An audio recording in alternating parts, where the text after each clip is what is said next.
ಕನ್ನಡದ ಖ್ಯಾತ ನಿರೂಪಕಿ ಅನುಪಮಾ ಗೌಡ ಅವರು ತಮ್ಮ 8ನೇ ವರ್ಷದ ನಿರೂಪಣೆಯ ಪಯಣಕ್ಕೆ ವಿದಾಯವನ್ನ ಹೇಳಿದ್ದಾರೆ. ಅನುಬಂಧ ಅವಾರ್ಡ್ಸ್, ಸೀರಿಯಲ್ಸ್ ಅಂತೆ ರಾಜಾರಾಣಿ, ಕ್ವಾಟ್ಲೆ ಕಿಚನ್, ನಮ್ಮಮ್ಮ ಸೂಪರ್ ಸ್ಟಾರ್ ಸೇರಿದಂತೆ ಅನೇಕ ಕಾರ್ಯಕ್ರಮಗಳನ್ನ ನಿರೂಪಣೆ ಮಾಡಿ ಕನ್ನಡಿಗರ ನೆಚ್ಚಿನ ನಿರೂಪಕಿಯರಲ್ಲಿ ಒಬ್ಬರಾಗಿದ್ರು. ಅಕ್ಕ ಸೇರಿದಂತೆ ಹಲವು ಧಾರಾವಾಹಿಗಳಲ್ಲೂ ಅನುಪಮಾ ಕಾಣಿಸಿಕೊಂಡಿದ್ದಾರೆ. ಈಗ ನಿರೂಪಣೆಗೆ ವಿದಾಯ ಹೇಳ್ತಾ ಇರುವ ಬಗ್ಗೆ ಅನುಪಮಾ ಆನಂದ ಕುಮಾರಿ ಎನ್ನುವ ಯೂಟ್ಯೂಬ್ ಚಾನೆಲ್ನಲ್ಲಿ ಭಾವುಕ ಮಾತುಗಳನ್ನಾಡಿ ತಮ್ಮಿಷ್ಟದ ವೃತ್ತಿಗೆ ವಿದಾಯವನ್ನ ಹೇಳಿದ್ದಾರೆ. ನನ್ನ ಪ್ರೀತಿಯ ಕನ್ನಡದ ಮನಸ್ಸುಗಳಿಗೆ ಅನುಪಮಾ ಮಾಡುವ ಪ್ರೀತಿಯ ನಮಸ್ಕಾರ. ಪ್ರತಿ ಕಾರ್ಯಕ್ರಮದಲ್ಲಿ ಶನಿವಾರ ಮತ್ತು ಭಾನುವಾರ ನಾನು ನಿಮ್ಮನ್ನ ಹೀಗೆ ಸ್ವಾಗತಿಸ್ತಾ ಇದ್ದೆ. ಆದ್ರೆ ಈಗ ನನ್ನ ಧ್ವನಿ ಹೃದಯದಿಂದ ಬರ್ತಾ ಇಲ್ಲ. ಏಕೆಂದ್ರೆ ಈ ಮೈಕ್ ಅನ್ನ ಕೆಳಗಿಳಿಸುವ ಸಮಯ ಬಂದಿದೆ.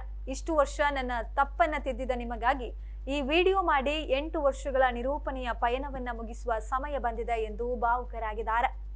2018ರ ಜೂನ್ 22ರಂದು ಸೀರಿಯಲ್ ಸಂತೆಗೆ ಮೊದಲ ನಿರೂಪಣೆ ಮಾಡಿದ್ದೆ. 2026ರ ಮೇ 5ರಂದು ಕೊನೆಯ ಬಾರಿ ನಿರೂಪಣೆ ಮುಗಿಸಿ ವೇದಿಕೆಯಿಂದ ಇಳಿದಿದ್ದೆ. ಶುರು ಮಾಡಿದ್ದ ಕಾರ್ಯಕ್ರಮವನ್ನ ಪೂರ್ತಿ ಮಾಡಿಲ್ಲ.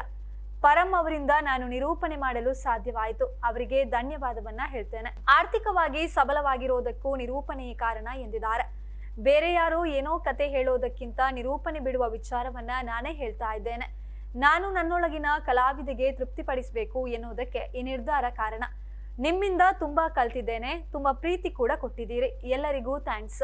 ಎಲ್ಲವೂ ಒಳ್ಳೆಯದಕ್ಕಾಗಿಯೇ ಆಗುತ್ತೆ. ಮುಂದೆ ಬೇರೆ ಬೇರೆ ದಾರಿಗಳಿವೆ. ಮುಂದೆ ಜೀವನ ಇನ್ನೂ ಚೆನ್ನಾಗಿದೆ. ಈ ವಿದಾಯಕ್ಕೆ ಇದು ಸರಿಯಾದ ಸಮಯ. ನಿಮ್ಮ ಪ್ರೀತಿಗೆ ನಾನು ಚಿರಋಣಿ. ಮುಂದಿನ ದಿನಗಳಲ್ಲಿ ಸಿಗೋಣ ಎಂದು ಭಾವುಕರಾಗಿ ಹೇಳಿದ್ದಾರೆ.